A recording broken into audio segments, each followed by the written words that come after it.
40,000 രൂപയും സൗജന്യമായി വൈദ്യുതിയും വെള്ളവും റോഡും നൽകുകയും ചെയ്തു. ഈ കോളനി നമുക്കൊന്ന് കാണാം.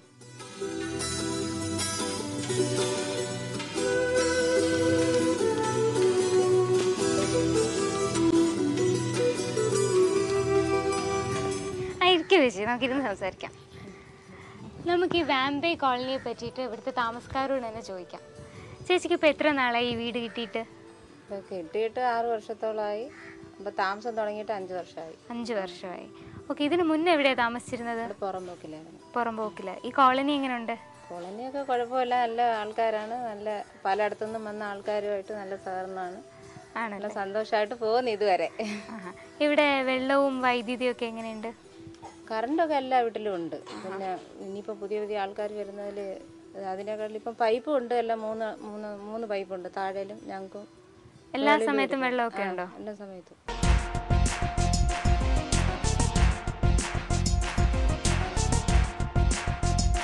പുനലൂർ മുനിസിപ്പാലിറ്റിക്ക് വാംബേ പദ്ധതി കൂടാതെ IHSDP എന്ന മറ്റൊരു ഭവന നിർമ്മാണ പദ്ധതി കൂടിയുണ്ട്. ഈ കാണുന്ന വീടുകളെല്ലാം ഈ പദ്ധതി പ്രകാരം നിർമ്മിച്ചതാണ്. എന്നാൽ വീട് മാത്രമല്ല കേട്ടോ, ഈ കാണുന്ന റോഡും ഡ്രെയിനേജ് സൗകര്യങ്ങളും എല്ലാം ഈ പദ്ധതിയിൽ ഉൾപ്പെടുത്തി നിർമ്മിച്ചതാണ്.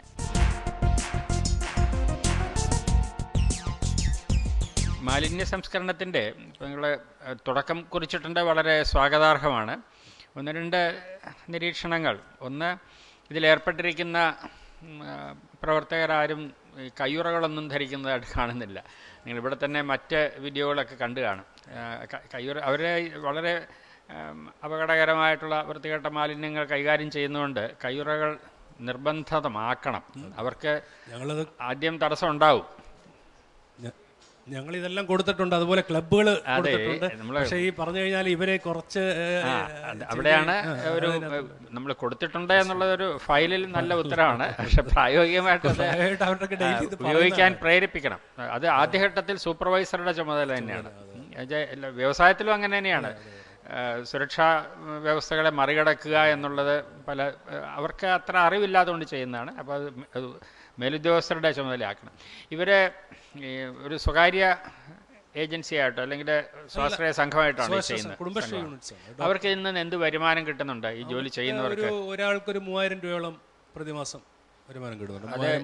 വീടുകളിൽ നിന്ന് മാത്രമല്ല, അവർ ഈ സംഭരിക്കുന്ന ഈ വേസ്റ്റും, അതായത് അതിനകത്ത് ഇപ്പം അയൺ കണ്ടൻസ് ഉണ്ടെങ്കിൽ അവരത് മാറ്റിയിട്ടിട്ട് അവർക്ക് തന്നെ കൊടുക്കുക, അത് അതിന്റെ വരുമാനം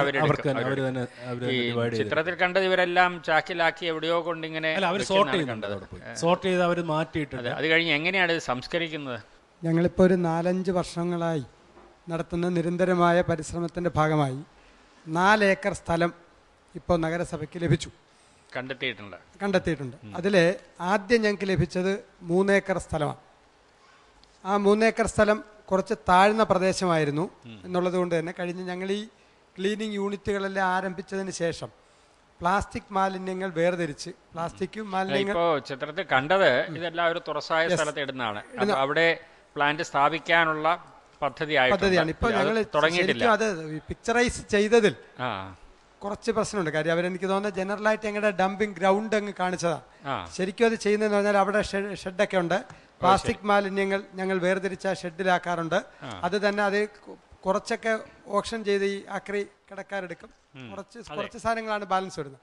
ബാക്കി ഡീഗ്രേഡ് ചെയ്യുന്ന വേസ്റ്റുകൾ ഉൾപ്പെടെ ഞങ്ങൾ ഒരു ലോ ലൈങ് ലാൻഡ് ഇപ്പോൾ ഫില്ല് ചെയ്ത് ഒരു ഗ്രൗണ്ട് ലെവലാക്കി. ശരിക്കും അത് ഒരിക്കലും ചെയ്യാൻ പാടില്ലാത്തതാണ്. എന്താണെന്ന് വെച്ചാൽ ഈ ലോ ലയിങ് ലാൻഡ് എന്ന് പറഞ്ഞാൽ അവിടെ മഴവെള്ളം വന്ന് കെട്ടും. ആ വെള്ളം ഈ മാലിന്യങ്ങളിൽ നിന്ന് ഒലിച്ചിറങ്ങി ലീച്ചേറ്റായിട്ട് മണ്ണിൽ താഴും. സാർ ഞാൻ പറയട്ടെ, ഇത് ഞങ്ങൾ ആദ്യമേ തന്നെ ഇതിപ്പോൾ 3 ഏക്കർ സ്ഥലം ഞങ്ങൾക്ക് കിട്ടുമ്പോൾ അത് ഈ വെറ്റ് ലാൻഡ് ആയിരുന്നില്ല. ശരിക്കും ഞാൻ ലോ ലേയിങ് എന്ന് പറഞ്ഞാൽ അതിൻ്റെ ഒരു ജോഗ്രഫിക്കൽ ഫീച്ചർ പറഞ്ഞതാണ്. അപ്പൊ അതിന് ചുറ്റും നല്ലതുപോലെ ഞങ്ങൾ ഓടകളൊക്കെ എടുത്ത് നല്ലതുപോലെ കെട്ടി, ശരിക്കും ഈ ഇതിൽ നിന്ന് സാർ ഉദ്ദേശിക്കുന്നത് പോലെ എന്തെങ്കിലും മാലിന്യങ്ങൾ താഴോട്ട് ഒഴുകിപ്പോകുന്ന സിസ്റ്റം അല്ല. എങ്ങനെയാലും മഴവെള്ളം ഇതിൽ വീണ് മാലിന്യങ്ങളിലൂടെ ഒലിച്ചിറങ്ങുമ്പോൾ അതിനാണ് ലീച്ചിങ് എന്ന് പറയുന്നത്. അതിലൂടെ ഈ മാലിന്യങ്ങളുടെ അപകടകരമായ ഭാഗം വെള്ളത്തിൽ കലരും, അത് മണ്ണിൽ താഴെ. അത് ചെയ്യാൻ പാടില്ല. ഏതായാലും അതിനെപ്പറ്റി കൂടുതൽ വിശദീകരിക്കണ്ട. നിങ്ങൾക്ക് പുതിയ പ്രോജക്റ്റ് അപ്രൂവലായി. ഞങ്ങൾ ഒരേക്കർ സ്ഥലം കൂടി ഇപ്പം ഒരു പ്ലാന്റേഷൻകാർ ഞങ്ങൾക്ക് അതായിരുന്നു ഞങ്ങൾക്ക് തടസ്സം. അപ്പോൾ അത് ടെൻഡർ ചെയ്ത് അതിന്റെ നിർമ്മാണ പ്രവർത്തനങ്ങൾ താമസിയാതെ ആരംഭിച്ചു. നിങ്ങളെ ബൾബുകൾക്ക് പകരം ട്യൂബ് ഇട്ടു എന്ന ഒരു പരിഷ്കാരമായിട്ട് പറഞ്ഞു. ഇപ്പോൾ ലോകം മുഴുവൻ ട്യൂബിൽ നിന്ന് CFL-ലേക്കും അവിടെ നിന്ന് LED-യിലേക്കും ഒക്കെ പോകുന്ന കാലമാണ്. യെസ്, അതെ. ഈ കൗൺസിലിന്റെ ആദ്യ ഘട്ടം ആദ്യ വർഷത്തിലാണ് ഞങ്ങൾ അങ്ങനെ ഒരു പരിപാടി തീരുമാനിച്ചത്. CFL-ലേക്ക് മാറി തുടങ്ങി ഞങ്ങൾ. അത് ഗവൺമെന്റിന്റെ പദ്ധതിയൊക്കെ ഏറ്റവും വിജയകരമായി ഞങ്ങളുടെ നഗരസഭ നടപ്പാക്കി വരിക. പുനലൂർ നഗരസഭയുടെ കീഴിൽ 335ഓളം ST അംഗങ്ങളുണ്ടല്ലേ. TSP പ്ലാനിൻ്റെ 65% മാത്രമേ വിനിയോഗമായിട്ട് കാണുന്നുള്ളൂ. അത് എന്തുകൊണ്ടാണത് അത്ര കുറഞ്ഞിരിക്കുന്നത്? ഈ പട്ടിക വർഗ വികസനവുമായി പദ്ധതിയുമായി ബന്ധപ്പെട്ട് വരുമ്പോൾ ഞങ്ങൾ ഹൗസിംഗ് ആണ് പ്രധാനമായി, അവർക്ക് വീട് നൽകുക എന്ന് പറയുന്ന പ്രോജക്റ്റായിരുന്നു ഞങ്ങൾ പ്രധാനമായിട്ട് എടുത്തിരുന്നത്. പലപ്പോഴും ഇപ്പോൾ നമ്മുടെ ഒരു സംസ്ഥാനത്തെ പദ്ധതി വിഭാവന ചെയ്തിരിക്കുന്ന നിലയിൽ അവർക്ക് ചെക്കുകൾ കൊടുക്കാം. അപ്പോൾ അത് കുറച്ച് സ്ലോ ആവുന്നു എന്നുള്ളതാണ്. ഇപ്പോൾ ഈ വർഷം തന്നെ വീടുകൾ പൂർത്തിയാക്കാനൊരു പ്രോജക്റ്റ് നമ്മളിട്ടാൽ പലപ്പോഴും അവർക്ക് കിട്ടുക ഈ ബിൽഡിംഗ് മെറ്റീരിയൽസ് സംഘടിപ്പിക്കുക എന്നൊക്കെ പറയും താമസം. അതിനെല്ലാം ഞങ്ങൾ പ്രാദേശികമായി മുനിസിപ്പൽ കൗൺസിലർമാരുടെയൊക്കെ സഹായം അവർക്ക് ലഭ്യമാക്കുന്നുണ്ടെങ്കിൽ പോലും ഒരു വർഷം കൊണ്ട് പൂർത്തിയാക്കാൻ ഞങ്ങൾ വിഭാവന ചെയ്ത ഈ ഭവന നിർമ്മാണ പദ്ധതികൾ പട്ടികവർഗ മേഖലയിൽ ചിലപ്പോൾ 2-3 വർഷം ആകുന്നുണ്ട്. പക്ഷെ അതൊന്നും വഴിവെച്ച് ഉപേക്ഷിച്ചിട്ടില്ല. അപ്പോൾ ഒരു വർഷത്തെ പദ്ധതി വിനിയോഗം നമ്മൾ പരിശോധിച്ച് നോക്കുമ്പോൾ ചിലപ്പോൾ ഞങ്ങൾ അടുത്ത വർഷം അത് സ്പിൽ ഓവർ ആക്കേണ്ടി വരുന്നുണ്ട് എന്നുള്ളതാണ് TSP മേഖലയിൽ ഞങ്ങൾ നേരിടുന്ന ഒരു പ്രായോഗിക പ്രശ്നം. പാരമ്പര്യം ഒരുപാട് അവകാശപ്പെടാനുള്ള ഒരു നഗരസഭയാണ് പുനലൂരെ പറ്റി ഓർക്കുമ്പോൾ എനിക്ക് പെട്ടെന്ന് മനസ്സിൽ വരുന്നത് റീഹാബിലിറ്റേഷൻ പ്ലാന്റേഷൻ വളരെ നല്ല നിലയിൽ പ്രവർത്തിക്കുന്നു. അതോടൊപ്പം മറ്റ് 2 വ്യവസായങ്ങൾ തകർന്നടിഞ്ഞു പോയി.